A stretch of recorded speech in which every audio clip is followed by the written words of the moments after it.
E aí, pessoal, tudo certo? Sejam muito bem-vindos. Hoje eu vou gravar um vídeo aqui, pessoal, falando sobre atribuições do curso técnico em edificações. Então, você que é um técnico em edificações, o que você precisa saber para estar trabalhando aí em projetos? Já que nós saímos do curso habilitados para projetar, construir obras até 80 metros quadrados. E é importante que a gente entenda, pessoal, algumas fases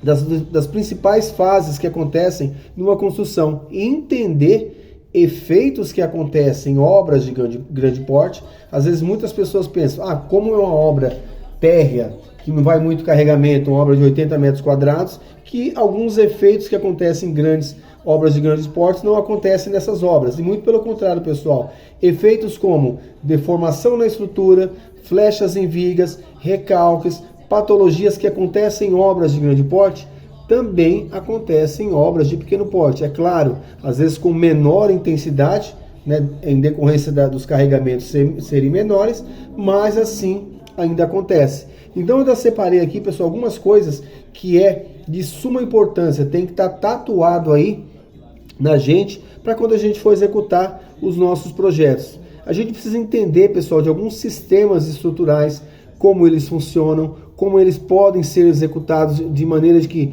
reduzir custos para o cliente. Uma coisa que a gente tem que entender, pessoal, que é primordial em um projeto é o solo, que muita gente negligencia. Por quê? Por se tratar de um carregamento baixo. Então muita gente pensa, como é uma casa térrea, eu não preciso me preocupar, porque o carregamento não são grandes carregamentos que estão chegando ali na fundação, então não preciso me preocupar. E é um erro gravíssimo nisso, porque, pessoal, as deformações na estrutura, se eu não tiver um solo com uma boa capacidade de receber esses carregamentos, eu vou ter problemas como recalques e, como eu falei, esses efeitos acontecem em obras de pequeno porte também. A gente precisa conhecer, pessoal, alguns elementos, como vigas, pilares, e saber qual é a função desses elementos na obra, como esses elementos trabalham, qual é a finalidade, como eles trabalham sujeitos à compressão, sujeitos à tração, saber que o concreto ele é um material frágil, não porque a fragilidade dele quebrar, ele é um material muito resistente à compressão. Fragilidade que eu digo, pessoal, é que ele não apresenta sinais quando ele vai romper.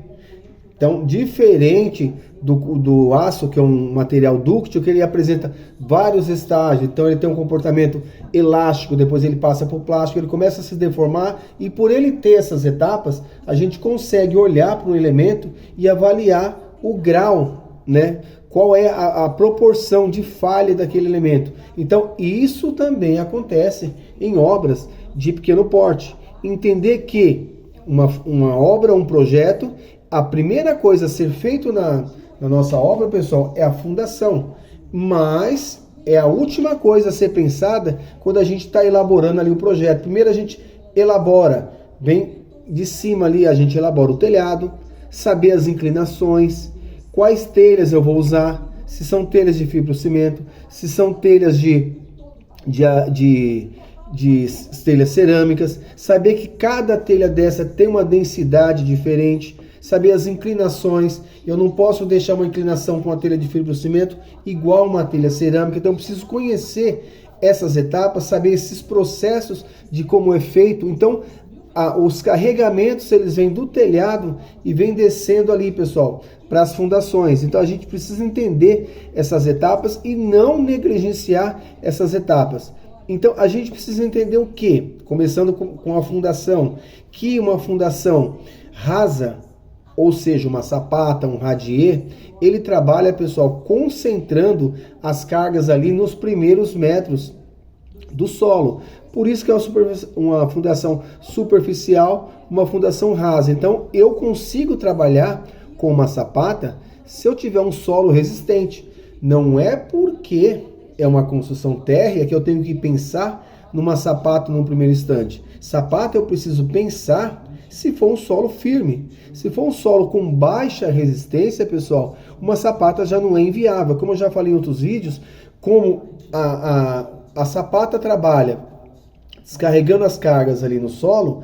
Então, quando eu tenho um solo de baixa capacidade, suporte ali de carga, o que acontece?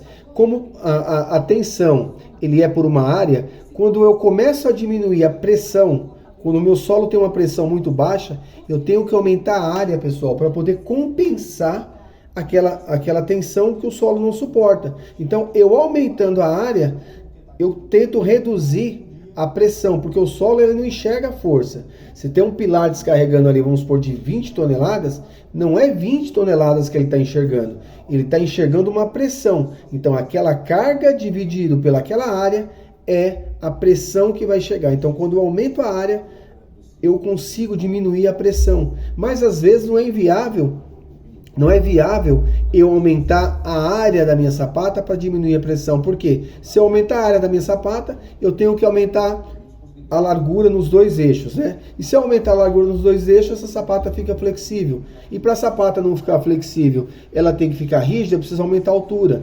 Eu aumentando a altura, eu aumento o volume de concreto, consequentemente, uma fundação que já estava falhando por um solo fraco, vai falhar mais ainda, porque eu estou aumentando a altura. Então seria mais eficiente eu trabalhar com uma estaca, certo? Então eu trabalho com bloco e coloco uma estaca embaixo. Se você está fazendo esse procedimento pensando que está usando uma sapata com uma estaca, então você está usando o procedimento certo, só com o nome errado.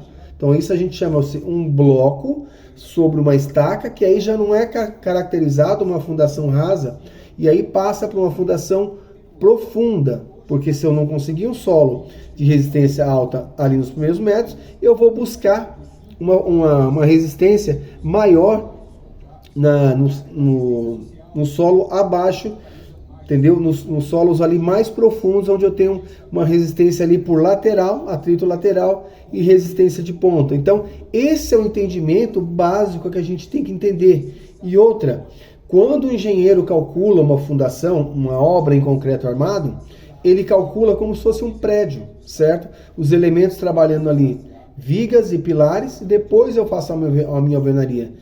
Nós, quando vamos fazer obras de pequeno porte, 99% das obras de pequeno porte, a gente faz as paredes, os pilares ali, a parede como forma para o pilar e a viga em cima da parede. Então isso não é concreto armado, pessoal. Então o concreto armado ele trabalha com cargas pontuais, onde as cargas das vigas vão para os pilares e descarrega na fundação. Isso é uma carga pontual. Como a viga ela está descarregando já diretamente na parede, o que acontece? A carga, ao invés de ir toda para as sapatas, ela vai descarregar uma parte na alvenaria e uma parte na sapata. Então, aquela viga baldrame que você projetou para receber só a alvenaria, só o peso da alvenaria, que lá no concreto armado ela funcionaria desse jeito, no nosso método de construir, as cargas vão descarregar na viga baldrame, então aquela carga que seria pontual, ela começa a ser descarregada de forma linear. Então, se você não tiver um solo resistente ali embaixo, né, que quando é calculado em concreto armado, esse solo é ignorado, não leva-se em consideração a resistência desse solo, certo? Em concreto armado, mas que na alvenaria leva-se em consideração. Então, esses são alguns pontos, pessoal, que eu queria tratar com vocês. Então, eu vou gravar mais alguns pontos aí para o vídeo não ficar muito longo e até uma próxima.